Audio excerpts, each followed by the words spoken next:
Hello, good morning everyone. आज हम start करने वाले हैं हमारा नेक्स्ट फाइलम। हमने कल हमारे फाइलम में पढ़ा था सिलेंट्रेटा के बारे में और आज हम पढ़ेंगे हमारे अगले फाइलम जिसको हम बोलते हैं टीनोफोरा। टीनोफोरा एक ऐसा फाइलम है, या इसे फाइलम मानना ठीक है, इसमें कम बहुत ज़्यादा एनिमल्स नहीं है, इसमें कुछ लिमिटेड एनिमल्स ही आते हैं। उन एनिमल्स की बात करते हैं संघ टीनोफोरा में। मैंने सबसे पहले आपको ये बताया था कि किसी भी फाइलम या संघ के बारे में जानकारी लेने के लिए हमें सबसे पहले उसके नाम का अर्थ जानना है। तो टीनोफोरा का अर्थ क्या होता है? ठीक है, तो टीनो शब्द एक ग्रीक शब्द है जिसका मतलब होता है कोम्ब, कंघे के समान। तो कंघे के समान इसमें क्या पाई जाती है? धारियां पाई जाती है। तो कंघे के समान इसके शरीर पर धारियां उपस्थित होती है। इसका शरीर के उदाहरण देखते हैं। जैसे एक ये जीव होता है, इसमें धारियों के समान, कंघे की धारियों के समान इसमें स्ट्रक्चर पाई जाती है, इसलिए इसे कॉम्ब प्लेटेड या टीनोफोरा कहा जाता है। इसका अर्थ हमें समझ लिया। अब वापस से वही चीज, इसके लक्षणों के बारे में पढ़ेंगे हम। इसके लक्षणों के बारे में पढ़ने के लिए सबसे पहले पढ़ेंगे आवास के बारे में। ये कहां रहता है? ये सभी जलीय होते हैं, सभी जलीय और समुद्री होते हैं। इसके साथ इसका स्वभाव कैसा होता है? स्वभाव ये, क्योंकि ये एक एनिमल है, एक जंतु है, तो ये कैसा होता है? परपोषी प्रकृति का होता है। दूसरों पर शिकार के जरिए ये जंतु शिकार के जरिए अपने भोजन की पूर्ति करता है। इसके बाद इसकी संरचना के बारे में जैसा मैंने पहले ही बताया है, संरचना इसकी कैसी होती है? इसका शरीर गोल होता है और इसके शरीर पर छोटे बाल नुमा धारियों के समान संरचनाएं पाई जाती है, जो दिखने में कंघे की तरह, कोम्ब की तरह होती है। इसलिए इसे कॉम्ब प्लेटेड भी कहा जाता है। जैसे इसे कॉम्ब प्लेटेड कहा जाएगा, इस तरह से संरचना इसकी गोल होता है और धारियों के समान इसमें संरचना पाई जाती है। इसकी शरीर संरचना की बात कर रहे हैं। इसके बाद अगर हम बात करते हैं इसकी जैविक क्रियाएं, तो इसमें एक विशिष्ट प्रकार की जैविक क्रियाएं पाई जाती है जिसे हम कहते हैं बायोल्यूमिनेसेंस। बायोल्यूमिनेसेंस या जैव प्रदीप्ति। जैव प्रदीप्ति क्या होती है? बायोल्यूमिनेसेंस क्या होता है? इसका मतलब होता है यह स्वयं प्रकाश उत्पन्न करने की क्षमता रखता है। जैसे जुगनू क्या करता है? जैसे उसमें लाइट जलती है, वैसे इसमें भी यह लाइट जला सकता है, प्रकाश उत्पन्न कर सकता है। इस गुण को कहते हैं जैव प्रदीप्ति का गुण, बायोल्यूमिनेसेंस। ये इन जीवों का सबसे विशिष्ट लक्षण होता है। ठीक है, ये गुण, ये जैविक क्रिया केवल इसी जीव में पाई जाती है, इस जंतु के पूरे समूह में, और इसके शरीर पे पाए जाने वाली धारियों के समान संरचनाएं इसका सबसे अच्छा और सबसे बड़ा लक्षण इसका यही है। अगर मैं बात करता हूं टीनोफोरा की, तो इसकी जैविक क्रियाएं सामान्य जैव प्रदीप्ति होती है। ये जलीय या समुद्री होते हैं। स्वभाव इनका परपोषी होता है और इनकी संरचना में सबसे ज्यादा इंपॉर्टेंट है कंघे के समान संरचनाएं, धारियां। ये इसका इंपॉर्टेंट फीचर है। ठीक है, इसका लाक्षणिक गुण है। ये तो हो गया इसके टीनोफोरा के बारे में। ठीक है, टीनोफोरा के बारे में हम और जानकारी अगर चाहते हैं हमारे वर्गीकरण के आधारों के आधार पर, तो इसमें जो स्तर होता है वो किस स्तर का होता है? ये भी उत्तक स्तर का होता है।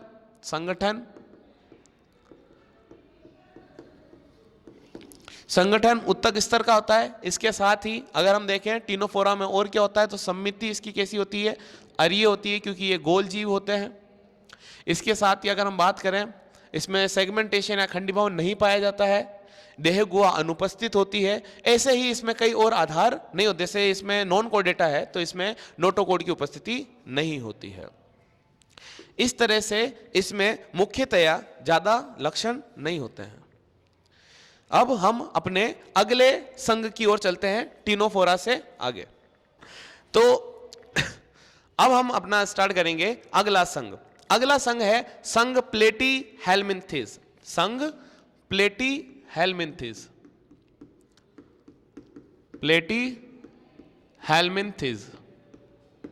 मैंने वापिस से मैं वही बात करूंगा, इसके नाम का अर्थ जानिए, इसकी मीनिंग जानिए कि इसका मतलब क्या होता है। प्लेटीहेल्मिन्थेस क्यों कहा जाता है?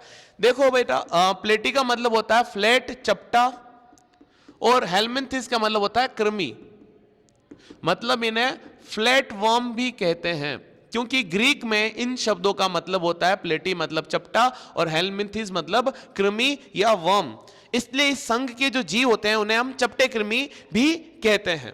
इसका नाम का अर्थ समझ में आया। अब इसके लक्षण, सबसे पहले आवास, ये लगभग सभी जगह पाए जाते हैं, वाइडली अबेंडेंट है, ये सभी जगह पाए जाते हैं, जीव जल में और अगर बात करें स्थल पर, जीवों के अंदर परजीवी के रूप में, पर सामान्यतः ये ज्यादा परजीविता दर्शाते हैं। परजीविता मतलब ये परजीवी ज्यादा होते हैं दूसरे जीवों के अंदर, जबकि जलीय और स्थल में दोनों जगह ये रह सकते हैं। स्वभाव इनका जैसे आपको पहले ही पता चल गया है कि ये क्या करते हैं, परपोषी तो होते ही हैं, पर परपोषी के साथ साथ ये क्या कार्य करते हैं, दूसरों पर परजीवी के रूप में भी रहते हैं, परजीवी के रूप में ये कार्य करते हैं। अगर हम अगली बात करें, परजीवी के साथ साथ ये और क्या करते हैं, इनके शरीर की संरचना कैसी होती है, तो इनकी शरीर की संरचना चपटे नुमा होती है, ये चपटे होते हैं। इसके साथ साथ इनके ऊपर परजीवी होने के कारण इनमें कुछ संरचनाएं पाई जाती है, जिसे हम कहते हैं परजीवी अनुकूलन। परजीवी अनुकूलन। अब ये परजीवी अनुकूलन क्या होता है कि परजीविता को पूर्ण करने के लिए इनमें क्या क्या अनुकूलन होते हैं। तो अगर हम उनको देखें तो इनमें 3 चीजें होती हैं परजीवी के लिए। सबसे पहले कठोर त्वचा, इसके अलावा इनमें पाए जाते हैं हुक और चूषक। क्या होते हैं ये तीनों? अगर मैं एक संरचना बना के बताऊं तो इसके एक जीव का उदाहरण देते हैं, ये रहा फेशियोला हेपेटिका। इसमें 3 चीजें मैं बताता हूं आपको कि जो मैंने बताई है वो क्या है। इसकी एक तो सबसे पहले त्वचा, त्वचा जो होती है वो होती है कठोर। त्वचा कठोर क्यों होती है? ताकि अगर ये किसी जीव के अंदर जाए तो वहां पर जाकर ये उसके एनवायरमेंट, उसके पीएच से हो सके या फिर उसमें एसिड रिलीज कर, जैसे हमारे स्टमक में एसिड रिलीज होता है, आमाशय में अम्ल का उत्पादन होता है, उस अम्ल से बचने के लिए इसकी त्वचा क्या होनी चाहिए? कठोर होनी चाहिए। इसके साथ अब अपने परजीवी, अपने जिस जीव के अंदर ये जा रहा है, परपोषी के अंदर जा रहा है, उस परपोषी या होस्ट के अंदर उसे टिके रहने के लिए हुक नामक संरचना चाहिए। हुक एक कांटे के समान काम करता है, जो क्या करता है, इसे परपोषी से जोड़ के रखता है। तो इसमें हुक की उपस्थिति होनी चाहिए। इसके बाद तीसरी चीज है चूषक। चूषक क्या काम करता है? यह पोषण ग्रहण करने का काम करता है, कि अपने परपोषी से पोषण लेने का कार्य करने के लिए इसके पास क्या होना चाहिए? चूषक होना चाहिए। ये सारी चीजें क्या करती है? इसकी संरचना में है, क्योंकि ये परजीवी अनुकूलन है, क्योंकि ज्यादातर इन जीवों में परजीविता प्रदर्शित होती है। इसके बाद इसकी जैविक क्रियाएं, तो जैविक क्रियाओं की अगर बात की जाए तो इनका जनन काफी ज्यादा विचित्र होता है। ये दोनों प्रकार का जनन करते हैं, अलैंगिक भी करते हैं और लैंगिक भी करते हैं। अलैंगिक जनन और लैंगिक जनन भी देखने को मिलता है। अलैंगिक जनन जो ये करते हैं वो करते हैं खंडी भवन से।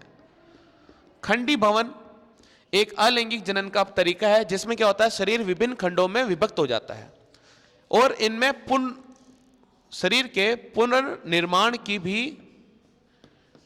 एक अद्भुत क्षमता होती है। मतलब अगर इनका कोई एक टुकड़ा शरीर से विलग हो जाए तो वो टुकड़ा वापस से एक नया टुकड़े में परिवर्तित हो जाएगा।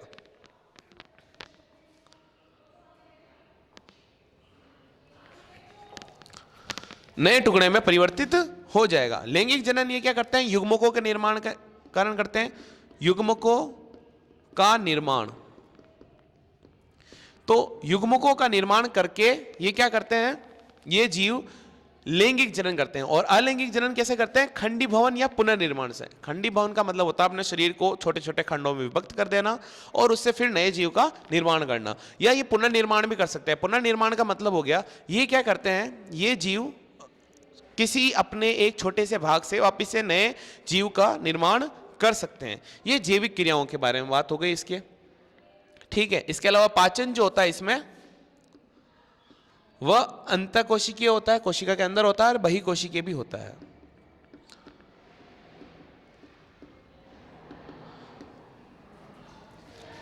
ठीक है। अब इसके बाद की बात करते हैं कि बहिकोशिकीय पाचन का मतलब पहले पाचन बाहर कर लेते हैं, फिर उसके बाद उसका अवशोषण करते हैं। उत्सर्जन ये सबसे ज्यादा विचित्र है इसमें से। उत्सर्जन विशेषता युक्त होता है। उत्सर्जन जो होता है वो ज्वाला कोशिकाओं नाम की एक विशिष्ट कोशिका से होता है। ज्वाला कोशिका। ज्वाला कोशिका क्या होती है? ये दिखने में ज्वाला के समान होती है, इसकी निकली हुई ये फ्लैजिला इस समान प्रतीत होती है जैसे ज्वाला हो रही हो या फ्लेम के साथ ये प्रतीत होती है। तो ज्वाला कोशिका की अगर हम बात करते हैं तो उत्सर्जन ज्वाला कोशिकाओं के द्वारा किया जाता है। ज्वाला कोशिकाएं क्या होती है? उत्सर्जन में सहायक होती है और परासरण नियमन करती है। उत्सर्जन क्या होता है? शरीर से उत्सर्जी पदार्थों का निष्कासन, ठीक है, उत्सर्जी पदार्थों का निष्कासन, उसके साथ साथ परासरण नियमन। परासरण नियमन, जैसे कि आप परासरण की क्रिया को जानते हैं, जैसे अगर किसी परपोषी जीव के शरीर में रहते हैं तो हो सकता है परासरण की क्रिया के द्वारा इनके अंदर पानी आने लग जाए, जल का निष्कासन रुक जाए और इसके अंदर पानी आने लगे, ठीक है, जल इसके अंदर भर जाए और इसके कारण इसकी मृत्यु भी हो सकती है। तो उसे रोकने के लिए परासरण नियमन भी ज्वाला कोशिकाओं के द्वारा किया जाता है। जैसे हमारी किडनी जो हमारे लिए काम करती है, उसी तरह से ज्वाला कोशिकाएं काम करती है चपटे कर्मियों के लिए। ये इसकी विशिष्टता है प्लेटीहेल्मिन्थिस की। इसके अब मैं बात करता हूं आधार। वापिस से वही बात है कि आधारों की अगर मैं बात करूं कि किस तरह से ये आधार होंगे, हमने संगठन का स्तर अगर देखा जाए तो संगठन स्तर इसका होता है अंग स्तर का। इसके बाद अंग पाए जाते हैं, इसमें विशिष्ट कार्यों को करने के लिए उत्तक के ज्यादा बड़े होते हैं। ये एक त्रिस्तरीय जीव होते हैं। अगर हम देखें सामान्यतः इन्हें द्विस्तरीय माना जाता है, ज्यादातर इनके द्विस्तरीय होते हैं जी, ठीक है। इसके बाद अगर हम बात करें कि प्लेटीहेल्मिन्थिस जो होते हैं अंग स्तर के द्विस्तरीय जीव, और इसके अलावा इनमें क्या क्या विशेषताएं होती है हमारे संगठन के स्तरों को याद करो वापिस से। क्या इनमें नोटोकोड होती है? नहीं, ये नॉन कोडेटा में, मतलब इनमें नोटोकोड नहीं होती है। क्या इनमें खंडीभवन पाया जाता है? तो आंसर है नहीं, इनमें खंडीभवन नहीं पाया जाता है, इनका शरीर खंडित नहीं होता है। इसके अलावा क्या इनमें सम्मिति कौन सी पाई जाती है? तो इनमें सम्मिति पाई जाती है द्विपार्श्व, क्योंकि शरीर के मुख्य अक्ष से ही इन्हें दो भागों में बांटा जा सकता है, ठीक है। अब तो ये हो गया द्विपार्श्व सम्मिति के साथ साथ। इसके अलावा क्या इनमें देह गुहा पाई जाती है? तो आंसर है नहीं, इनमें देह गुहा नहीं पाई जाती है, देह गुहा अनुपस्थित होती है। ये इसके आधार हो गए। क्या हो गए? आधार प्लेटीहेल्मिन्थिस के।